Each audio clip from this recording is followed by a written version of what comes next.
ലോകത്തിലെ തന്നെ ഏറ്റവും വലിയ തുക ചിലവിട്ട് നിർമ്മിച്ച ആഡംബര വസതികളിലൊന്നാണ് റിലയൻസ് ഇൻഡസ്ട്രീസ് ചെയർമാൻ മുകേഷ് അംബാനിയുടെ ആന്റിലിയ. മുംബൈയിൽ സ്ഥിതി ചെയ്യുന്ന 27 നിലകളുള്ള ആഡംബര കൊട്ടാരത്തിന്റെ പരിപാലനത്തിനായി മാത്രം 600 മുതൽ 700 വരെ ജീവനക്കാരാണ് 24 മണിക്കൂറും പ്രവർത്തിക്കുന്നത്. ആന്റിലിയയിൽ ഒരു ജോലി എന്നത് പലരുടെയും സ്വപ്നമാണ്.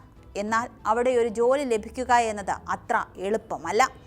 ആന്റിലിയയിൽ ജോലി ലഭിക്കാൻ എന്തൊക്കെ ചെയ്യേണ്ടതുണ്ട് എന്ന് നോക്കാം. ആന്റിലിയയിലെ ജോലി ഒരു സാധാരണ വീട്ടുജോലിയായല്ല, മറിച്ചൊരു കോർപ്പറേറ്റ് ജോലിയായാണ് പരിഗണിക്കപ്പെടുന്നത്. അതുകൊണ്ട് തന്നെ മികച്ച പ്രൊഫഷണലിസം ആവശ്യമായി വരും.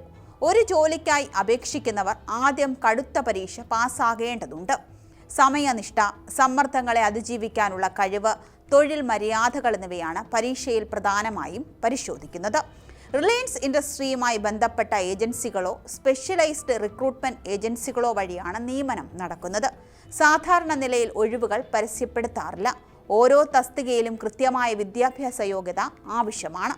പാചകക്കാരുടെ തസ്തികകളിൽ നിയമിക്കുന്നവർക്ക് ഹോട്ടൽ മാനേജ്മെന്റിലോ കുലിനറി ആർട്സിലോ ബിരുദവും പ്രവൃത്തി പരിചയവും നിർബന്ധമാണ്. ഡ്രൈവർമാർ, അസിസ്റ്റന്റ് എന്നീ തസ്തികയിൽ നിയമിക്കുന്നവർക്ക് പ്രവൃത്തി പരിചയവും പരിശീലനവും നേടിയവർ ആയിരിക്കണം. ആന്റിലിയയിൽ ജോലി ചെയ്യുന്നവരുടെ ശമ്പളങ്ങളും ആനുകൂല്യങ്ങളും എല്ലാവരെയും അത്ഭുതപ്പെടുത്തുന്ന ഒന്നാണ്. പുറത്തുവരുന്ന റിപ്പോർട്ടുകൾ പ്രകാരം ഹൗസ് കീപ്പിംഗ്, പാചകക്കാർ തുടങ്ങിയവർക്ക് പ്രതിമാസം 1.5 ലക്ഷം മുതൽ 2 ലക്ഷം രൂപ വരെ ശമ്പളം ലഭിക്കുന്നുണ്ട്. ഡ്രൈവർമാർക്ക് ഏകദേശം 2 ലക്ഷം രൂപയാണ് പ്രതിമാസ ശമ്പളം. നിത അംബാനിയുടെ അസിസ്റ്റന്റിന് ഏകദേശം 2 ലക്ഷത്തോളം രൂപ ശമ്പളമുണ്ടെന്നാണ് റിപ്പോർട്ട്. സുരക്ഷാ ജീവനക്കാർക്ക് 55,000 രൂപ വരെ ശമ്പളം ലഭിക്കുന്നുണ്ട്.